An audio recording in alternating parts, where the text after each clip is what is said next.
Assalomu alaykum hammaga. Mana epan asosim ishlamay qolgan ekan. Uzatganiga keldik.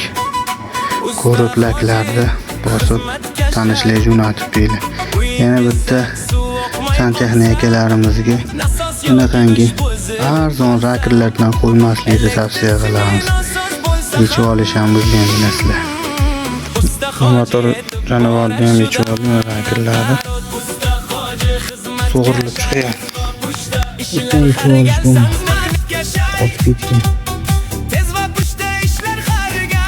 Mana ip pochamizni ham to'g'rilab joylariga qo'yib nastroykalarni qilib o'chib yonishlarigacha ishlatib.